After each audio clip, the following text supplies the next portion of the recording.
A church bell echoed through the city as the small square began to empty. Amidst the dry leaves skittering in the wind and the orange glow of twilight, a strange silence fell, as if someone had quietly slipped off stage, unnoticed. Years later, a single lost piece coated in dust would resurface to prove that some stories never truly end. The late spring heat made the air in Maringá feel heavy that Sunday afternoon.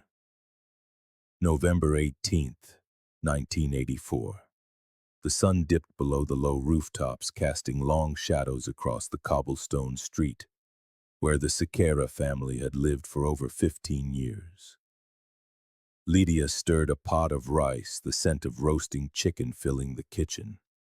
Her husband, Paulo, sat at the table, idly flipping through a worn newspaper, the headlines failing to hold his interest. Leaning against the doorframe, their youngest adopted son, Marcos Aurélio, watched them. He was already dressed for Mass in a green and blue striped t-shirt, navy blue shorts, and white sneakers frayed at the toes. Between his fingers, he turned a small white rosary, a gift from his catechism classes months earlier. Each bead held a soft sheen, as if polished by the silent prayers he so often recited. At 6:30, he tucked the rosary into his pocket and approached his mother. "I'm going on ahead, Mom. Tonino said he'd wait for me in the square." Lydia glanced at the clock on the wall. There was still half an hour until Mass, but the boy always liked to arrive early, to walk slowly and perhaps trade stickers with his friends near the church. She nodded but asked him to be careful crossing the avenue. Marcos stepped out through the iron gate, its groan lingering in the warm air. The street was calm, save for the distant sound of a country song playing on a radio in a nearby house. He followed the sidewalk, passing facades painted in faded colors, washed out blue, yellowish beige, moss green, fronted by low walls and wide, shady trees. The scent of warm earth mingled with the fragrance of a flower garden.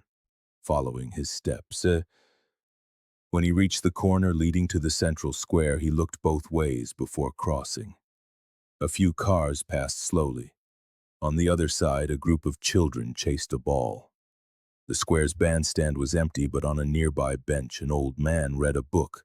While two women chatted in low voices, Marcos didn't see Tonino but decided to wait.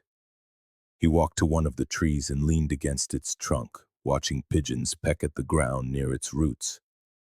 A man in a light-colored shirt passed a few feet away, waving at someone out of sight. The boy paid him no mind. Minutes later, a bicycle sped past, close to the curb, its rider glancing quickly in Marcos's direction. He patted his pocket, reassuring himself the rosary was still there.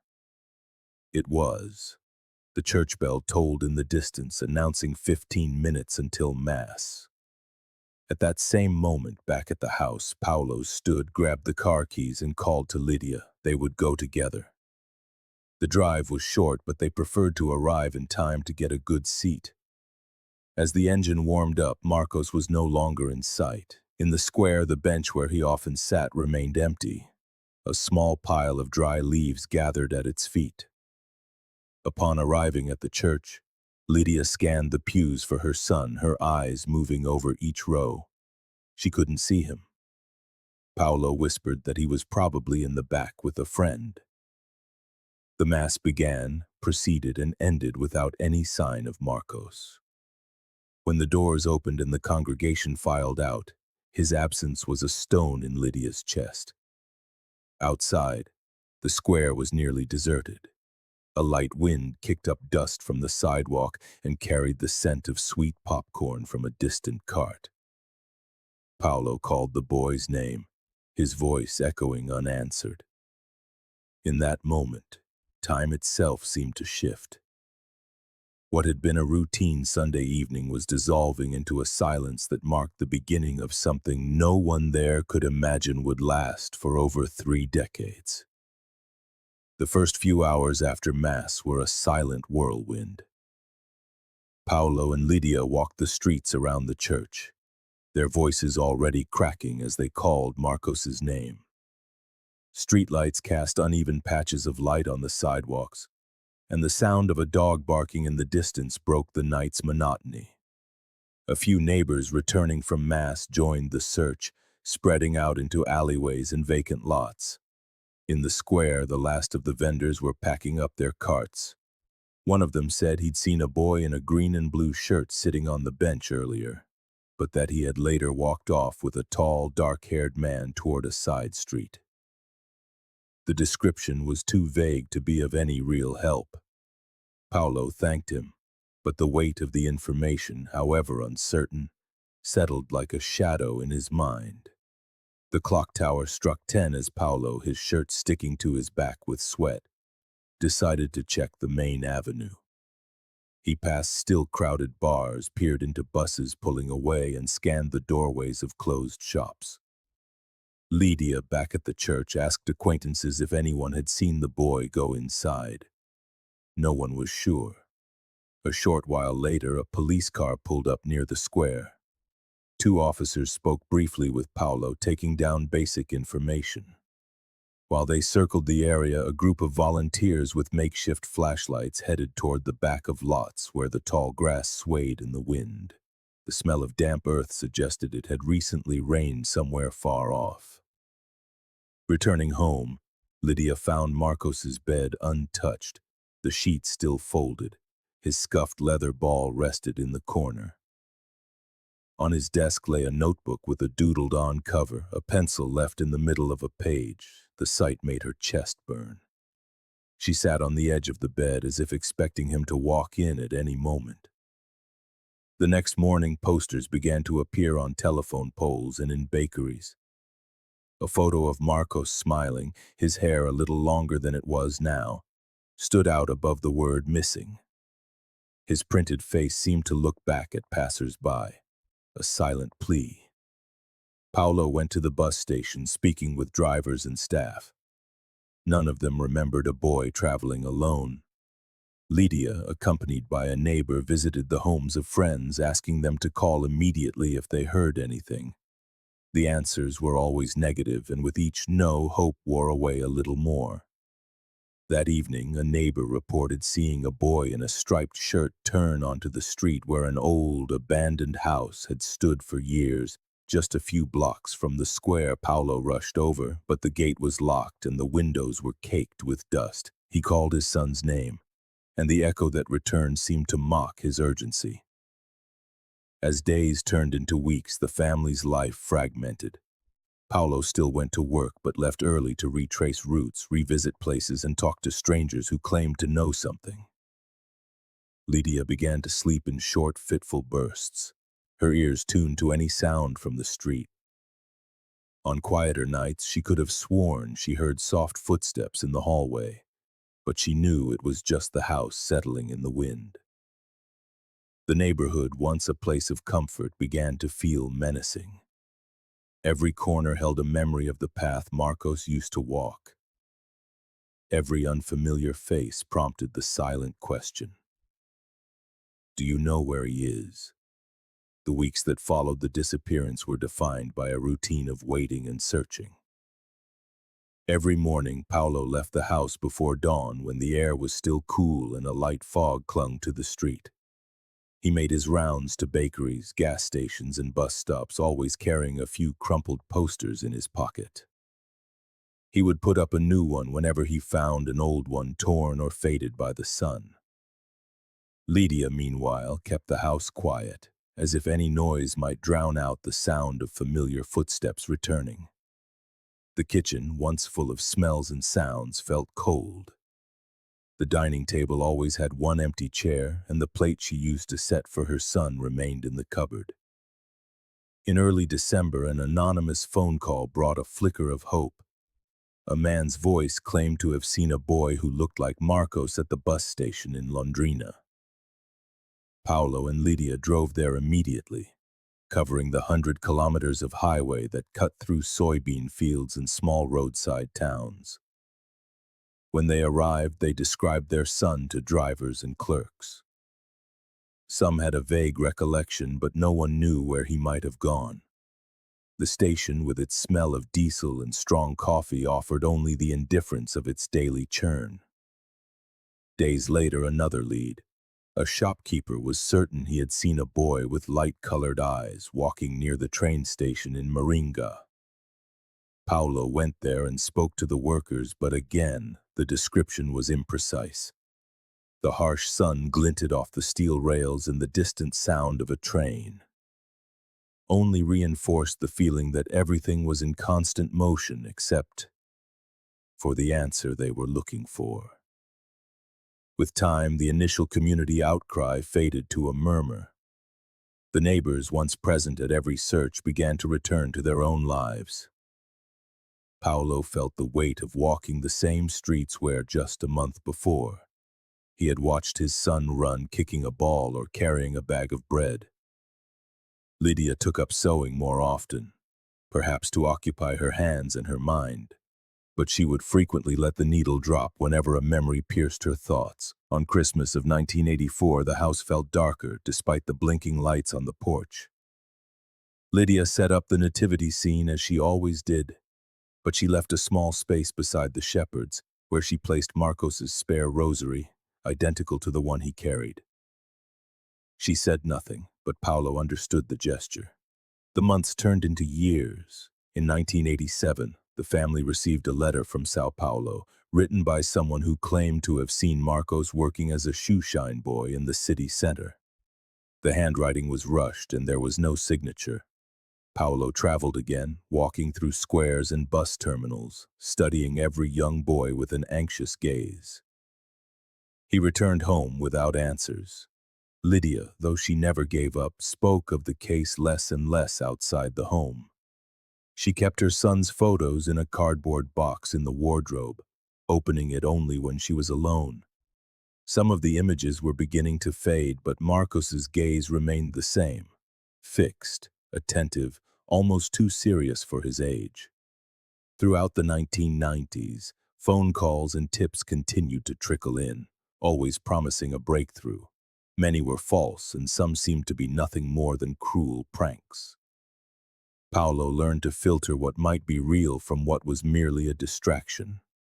Still, every ring of the telephone made his heart leap.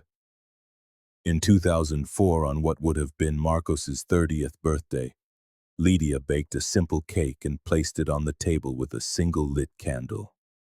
There was no party, only a silent moment, as if they were waiting for him to walk through the gate at any second with a shy smile and his hands in his pockets. Life went on, but it was shadowed by a constant void. Anniversaries and holidays made the air feel heavier. The street where they lived no longer held the same warmth.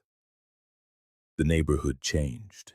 New families moved in, children were born, but the absence of Marcos remained a fixed point in the town's memory.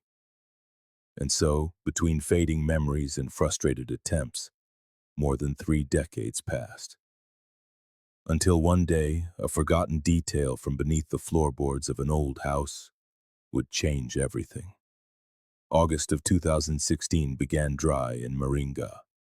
The mornings were cold, but the midday sun was punishing. In the neighborhood near the central square, an old house drew little attention. It had tall windows, peeling walls, and a crooked iron gate that groaned when pushed. The property had been sealed for years, and older residents recalled that the last tenant had left in a hurry, leaving furniture draped in sheets. That month, a new owner decided to renovate the place. The job fell to Antonio Faria, an experienced mason who knew every corner of the city. He started with the wooden floor in the living room, which was beginning to rot. The planks, dried out by time, splintered and sagged under his weight. One Thursday afternoon around 3 o'clock, Antonio was working alone in the house. Dust danced in the light slanting through the window, and the smell of old wood mingled with that of fresh cement from the backyard. As he pried up one of the boards near the wall, he noticed the space beneath was deeper than expected. The tip of the crowbar he was using to lift the floor struck something small and hard. Curious, he knelt and cleared away the broken pieces of wood. There, covered in a fine layer of gray dust, was an object made of white beads with a small brown crucifix. Antonio picked it up carefully, running a thumb over the smooth beads. Despite the grime, he could see it was perfectly intact, as if it had been placed there deliberately. He couldn't explain why, but he felt it was more than just a lost item. He placed the rosary in a clean plastic bag he kept for small tools and continued his work. But the image of the small crucifix stuck in his mind. At the end of the day, he took his discovery to the police station. The desk sergeant listened to his story, took down the details, and photographed the rosary. As he examined the images, one of the older investigators on duty frowned. The memory was faint, but it was enough to trigger an alert. There was a cold case buried deep in the archives that mentioned a child's white rosary exactly like this one. The news reached Lydia quickly. Now, with gray hair and a slower step, she received the phone call early that evening. The voice explaining the situation sounded distant, as if coming from another room. When the officer asked if he could show her the object, she agreed without hesitation. 2 days later, in her backyard, Lydia received a visit from 2 men carrying a brown envelope. As she opened it and saw the printed photograph, her hand trembled. The crooked crucifix, its tip slightly chipped, was unmistakable. She remembered every detail. It had been a gift to her son from a family friend, just a few months before 1984. The same one he had tucked into his pocket the last time she saw him. Paolo, sitting beside her, said nothing. He simply fixed his gaze on the cement floor as the cold night wind rustled the leaves of the acerola tree. The silence between them was heavy, not just with the weight of memory, but with a disquieting sense of what was yet to unfold. The discovery had reawakened questions that had long been dormant. How did that rosary end up under the floorboards of a house just a few blocks from the town square? Had Marcos gone in there on the day he disappeared? Or had someone hidden the object much later? The house had seen several tenants over the decades, but no one could say who lived there in 1984. For Antonio, the stonemason, the discovery felt like pulling a single thread from an old tapestry with no idea how much of it might unravel. For Lydia and Paulo, it was like turning a key in a door that had been locked for 32 years, uncertain of what lay on the other side. And for the first time in decades, the town was talking about Marcos Aurélio Siqueira again. News of the discovered rosary spread quickly among the older residents of Maringá. In bakeries, at street markets, and on park benches, the subject returned as if time had leaped back to 1984. The elderly recalled the day the boy vanished with stark clarity. Some recounted where they were when they heard the news, describing the flurry of search parties, the sound of voices calling Marcos's name into the warm November night. The police officially reopened the inquiry, now based on the recovered object. In the archives, tucked away in boxes labeled with dates and codes, were yellowed newspaper clippings, black and white photographs, and handwritten notes. One of the reports contained a description of the rosary. White beads, a brown crucifix, its right tip slightly bent. The match with Antonio's discovery was absolute. Investigators began to retrace the route Marcos would have taken from his home to the church. The distance was short but filled with points of interest. The main avenue, the square with its wooden benches, and the side street where the abandoned house stood. Walking the path himself, Antonio realized that from inside that house, it would have been possible to see a part of the square without being easily noticed.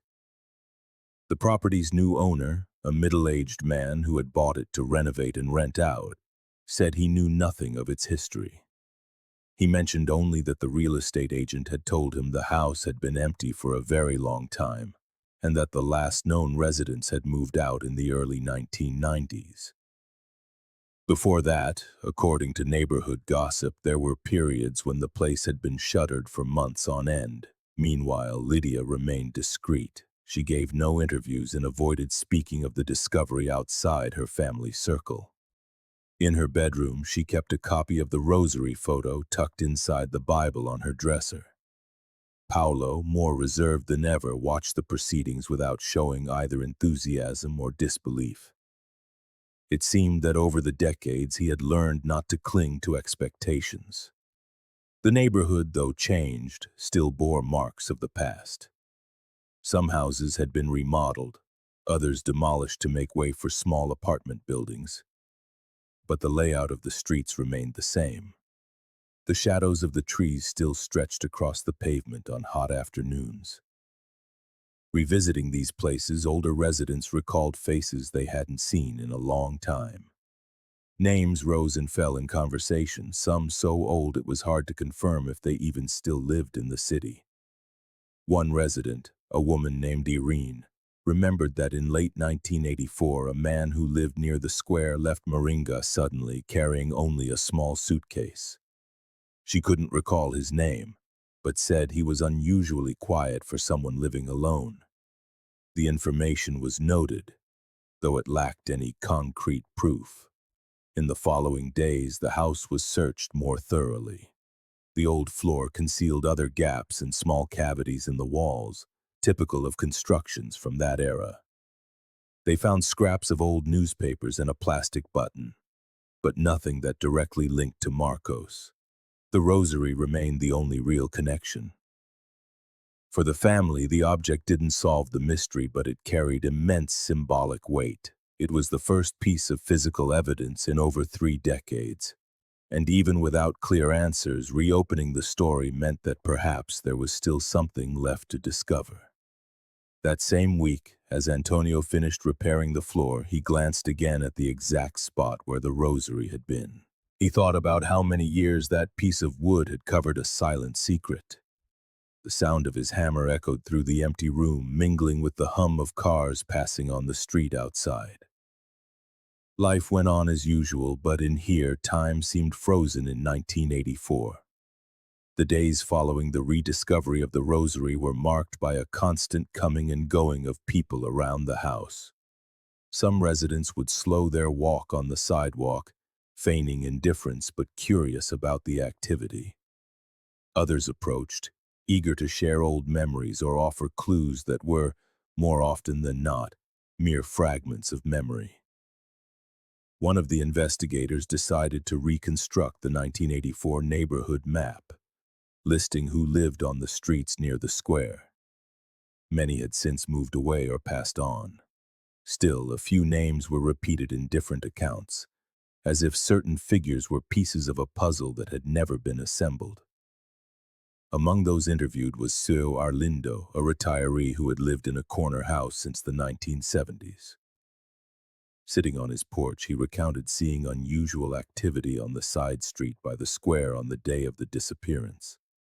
He couldn't explain it well, but he remembered a brown car parked with its engine running for several minutes, a rare sight at the time. He didn't see who was inside, but he recalled the sound of the engine revving before it sped away. Another important conversation was with Dona Irene, already mentioned by her neighbors. At 82, she repeated her story about a reserved man who had lived nearby for a short time, leaving right after the disappearance. She had no proof of a connection, but the timing had always intrigued her. The team also searched for old ownership records for the house. The registry office showed a sequence of sales and inheritances that made it difficult to reconstruct a clear timeline. There was a gap of more than 4 years in the documents, a period in which the property seemed to have no formal owner, suggesting it was either informally occupied or abandoned. Meanwhile, Lydia tried to return to her routine. She spent her mornings tending to the plants in her garden and her afternoons reading in an armchair by the window. Still, every phone call made her heart race, just as it had in the years immediately after the disappearance. Paolo, his health now frail, followed the news in silence. careful not to build up any hope. The local press had revived the case, publishing reports that mixed old facts with new developments.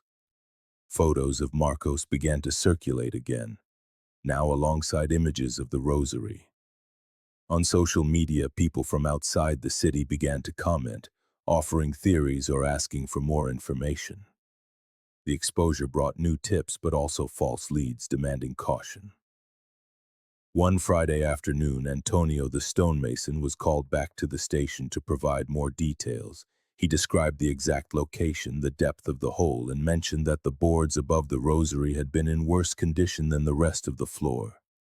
This led one investigator to hypothesize that the object could have been placed there long after 1984, taking advantage of the weakened floorboards. The possibility opened up even more questions. The house was subjected to another, more meticulous inspection. Tiny scraps of fabric were found between the wooden slats, but they were so deteriorated that their origin or purpose could not be identified. Nothing conclusively proved they were from the time of the disappearance. Even so, for Lydia, the simple fact that something had survived the passage of time and reappeared so many years later was enough to reignite the search. She told herself that as long as there was a new piece, there was still a chance to complete the story. On a Saturday at dusk, Lydia walked to the square. She sat on a bench, watched the children play, and for a few minutes closed her eyes. The sound of the church bells was the same as it had been in 1984, and the breeze carried the familiar scent of sweet popcorn. For her, it felt as if no time had passed at all. With the case gaining public attention, the investigators decided to focus their efforts on a delicate exercise. Reconstructing minute by minute Marcos's path on the afternoon of November 18, 1984. The idea was to cross-reference old memories with the neighborhood's current geography, trying to fill the blank spaces that had persisted for decades. On the morning of the reconstruction, the square was quiet. Sunlight filtered through the trees, dappling the uneven pavement.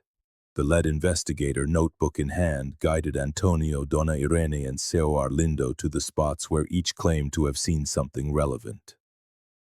Lydia watched from a distance. She didn't want to participate actively, but she couldn't resist being present.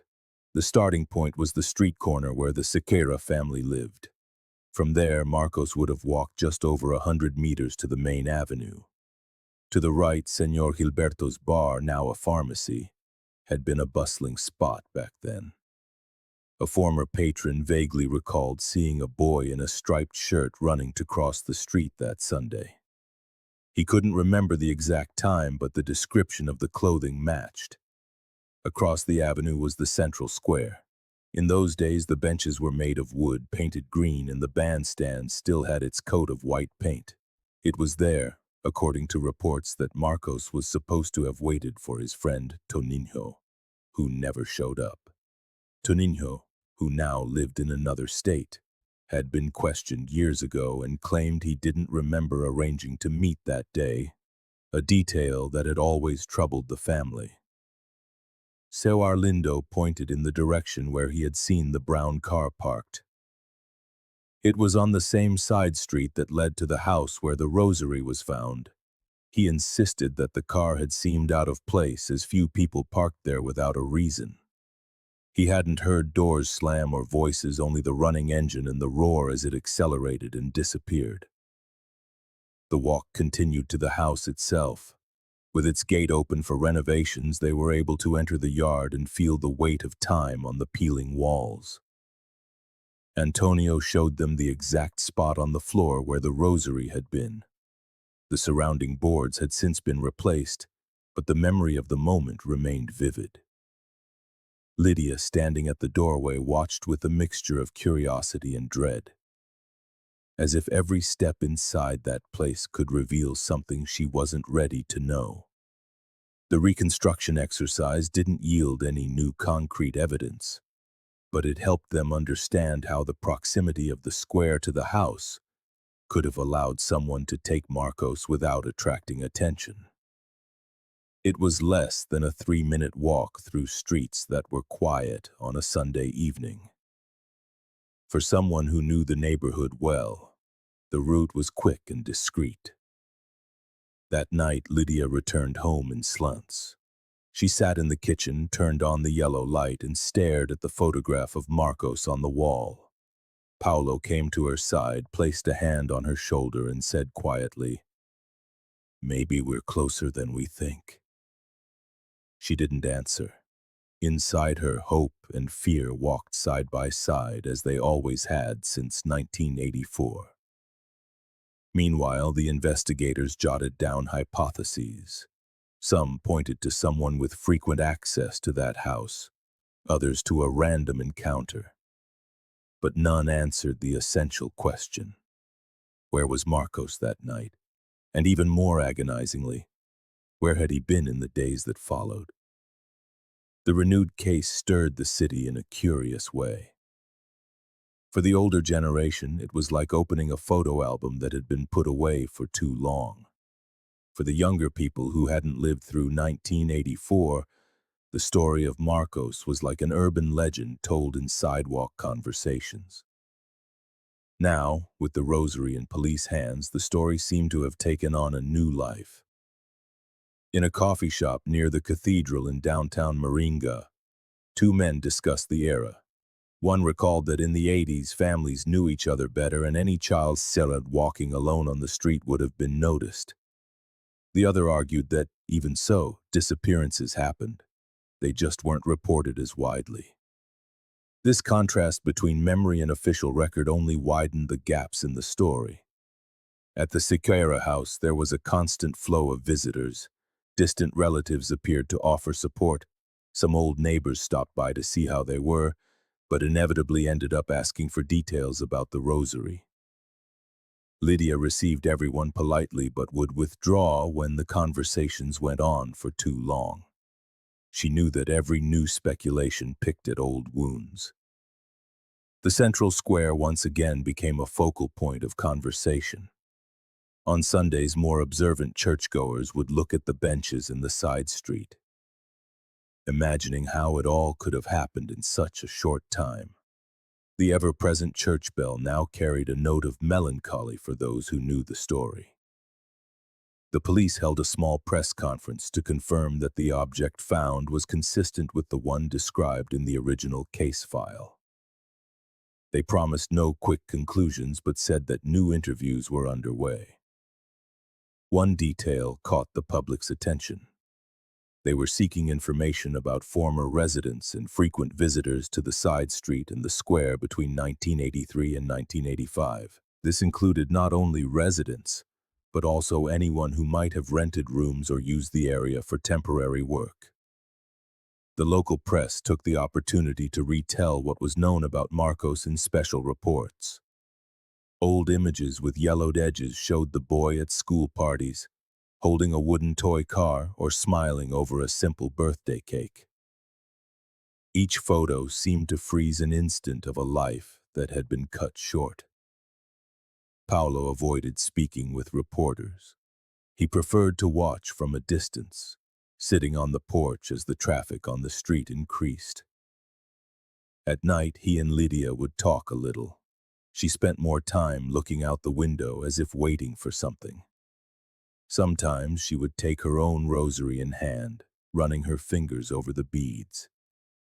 It was not an act of blind faith, but of memory, as if by touching the object she could draw closer to her son. Meanwhile, the new owner of the renovated house was growing uncomfortable with the attention the property was receiving. He even mentioned selling it before the work was even finished, saying he didn't want to live with a sad story embedded in the walls. In late September of 20, a resident who lived 2 blocks from the square approached the police. He claimed to have remembered something. During the week of the disappearance, he had seen a man leaving the now renovated house carrying a large, heavy bag like one for trash. He couldn't say who the man was, nor could he confirm the exact date. Still, the information was recorded. It was another fragment, and each fragment seemed insufficient in the face of the mystery. For Lydia, every new lead, real or not, came at a high emotional cost. But it also rekindled something she would never admit out loud. The hope that somehow the end of this story could still be written.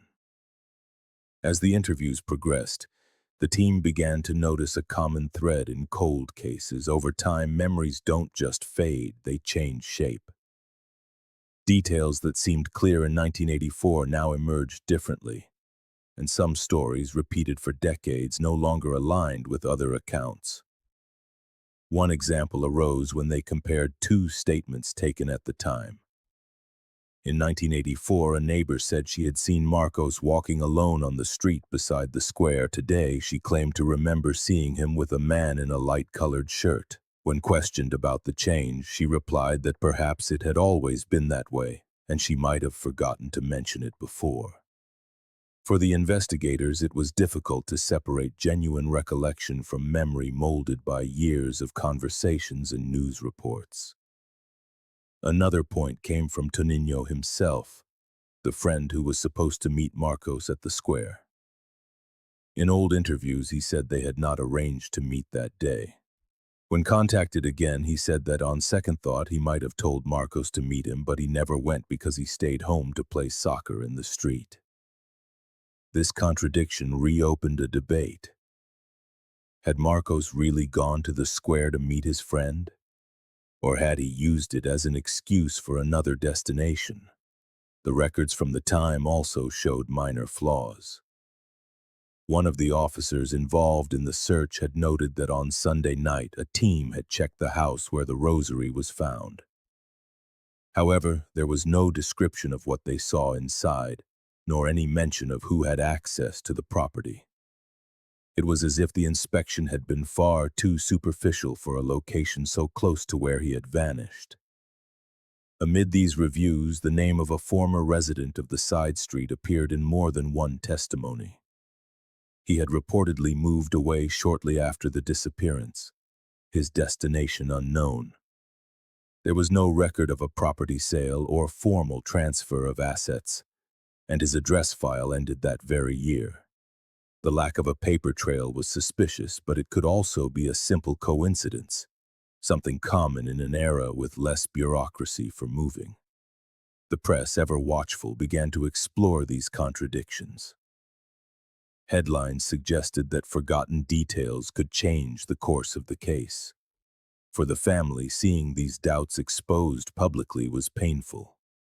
Paulo remained calm, but Lydia felt that each news story reopened the wound more deeply than the last. Meanwhile, the rosary remained in custody, awaiting forensic analysis. The beads and crucifix were cleaned with care to avoid damage, as an examination sought to identify traces of fabric, hair, or any other material that could indicate where the object had been. But time is the enemy of such a search. More than 3 decades had left marks of dust, moisture, and wear that could conceal any answers. In the neighborhood, the atmosphere was one of silent expectation. In the late afternoon, when the church bell rang, some older residents would automatically look toward the square as if expecting a boy in a striped shirt to reappear on one of the benches. It was an almost involuntary gesture repeated for years, and now it carried a renewed weight. At the end of a team meeting, one of the investigators summarized the challenge. "We have a starting point, the rosary. The problem is that every path leading from it splinters in multiple directions, and none is clear enough to follow without stumbling." It was the synthesis of a search that had lasted more than 3 decades. A story full of ajar doors but none fully open. With the accumulated contradictions, the investigators decided to adopt a more direct strategy. Revisit anyone connected, however distantly, to the house where the rosary was found. The idea was to speak again with former residents of the side street and also with relatives of those who had once lived in the property. The first visit was to Dona Lourdes, who had lived next door to the house since 1979. At 70 years old, she still remembered details about the neighborhood. She recounted that in the 80s the house had a tenant who lived alone and barely spoke to anyone. He would leave early and return late. A light would stay on until the early hours, and sometimes he would disappear for days without a word. When asked his name, she could only remember a nickname, Nico. Another contact was a man identified as the nephew of a former owner.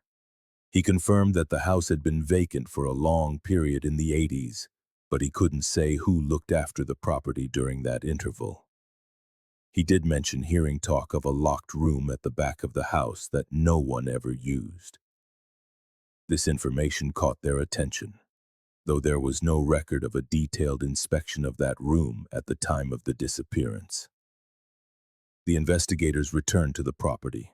The room in question still existed, but it had been renovated in the 90s. The walls were repainted, the floor replaced. Nothing provided a direct link to Marcos, but the fact that the rosary was found just a few meters away made the coincidence difficult to ignore. As the conversations continued, tension in the neighborhood grew. Some residents were reluctant to speak, afraid of stirring up old troubles. Others believed the case would never be solved, and that reopening old wounds would only bring discomfort. This division became clear when a community meeting about security ended in heated arguments, with one group demanding the police focus on current crimes. Lydia followed everything from a distance. She received updates with a composed demeanor, but it was impossible to hide her restlessness.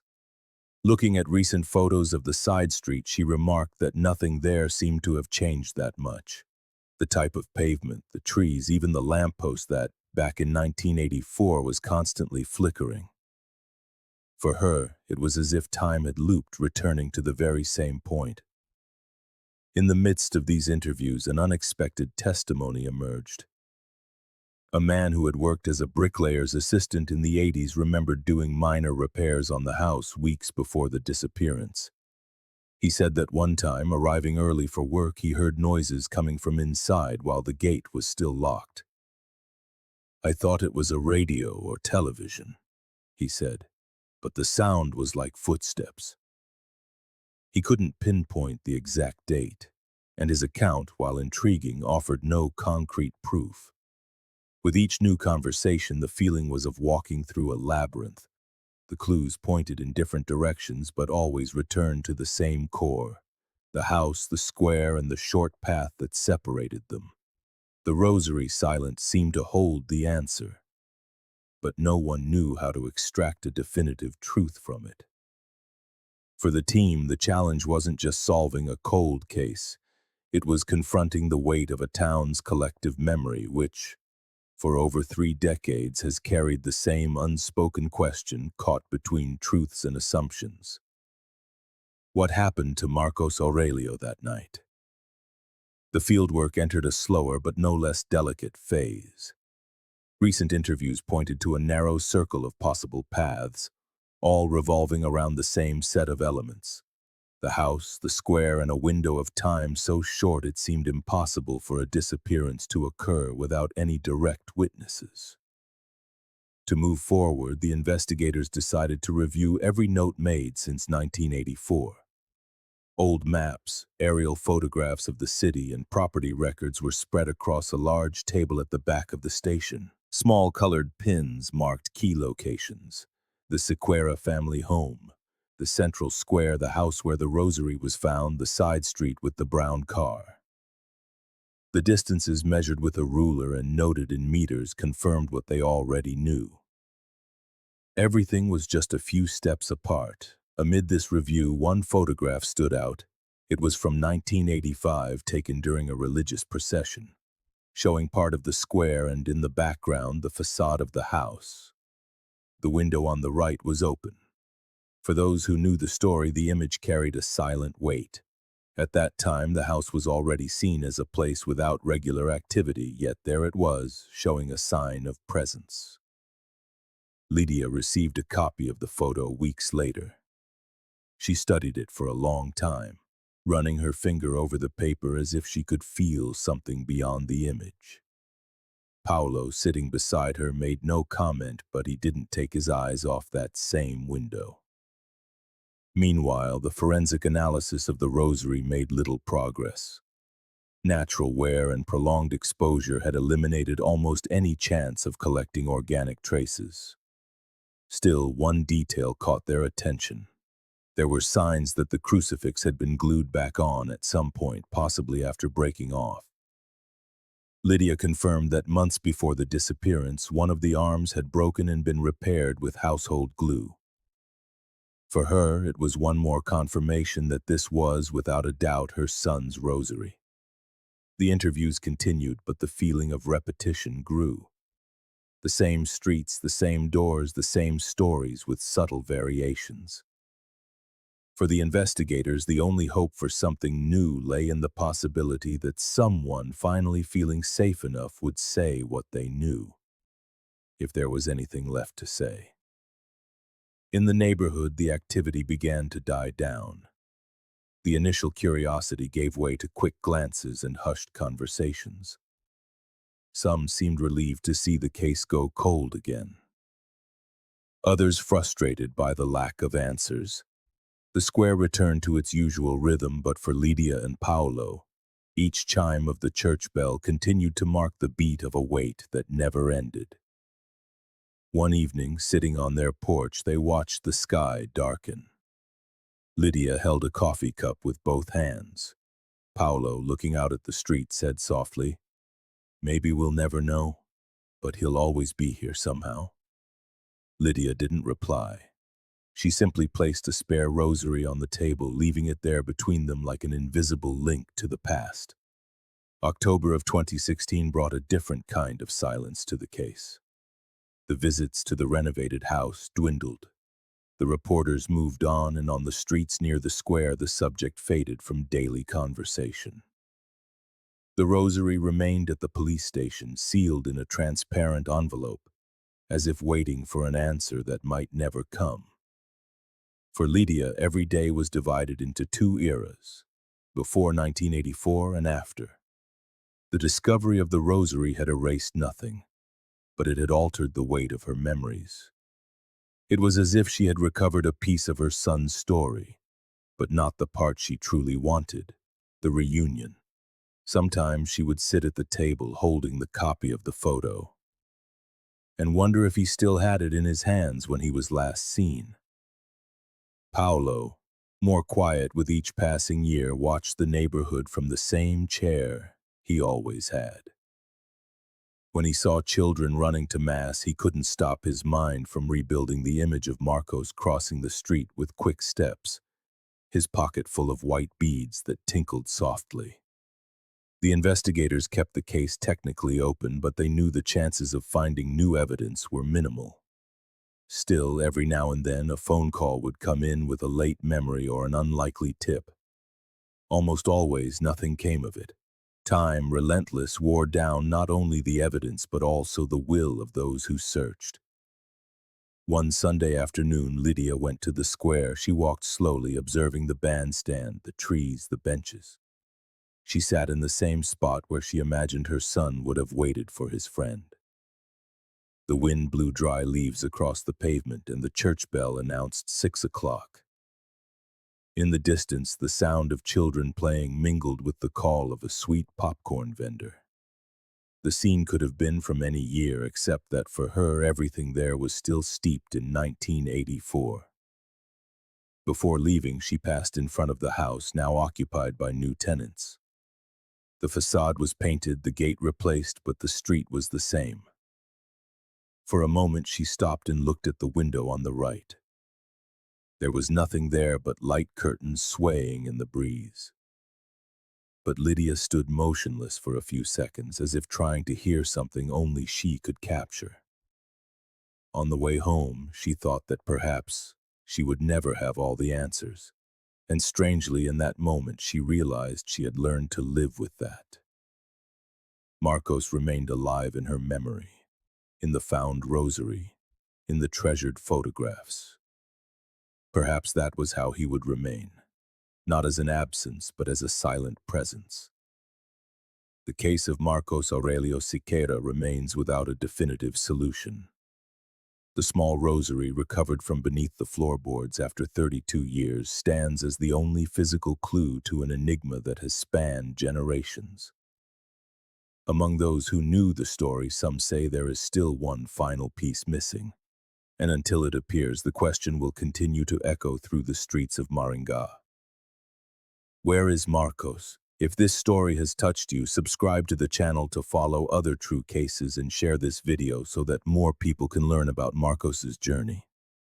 Perhaps somewhere someone still holds the missing answer.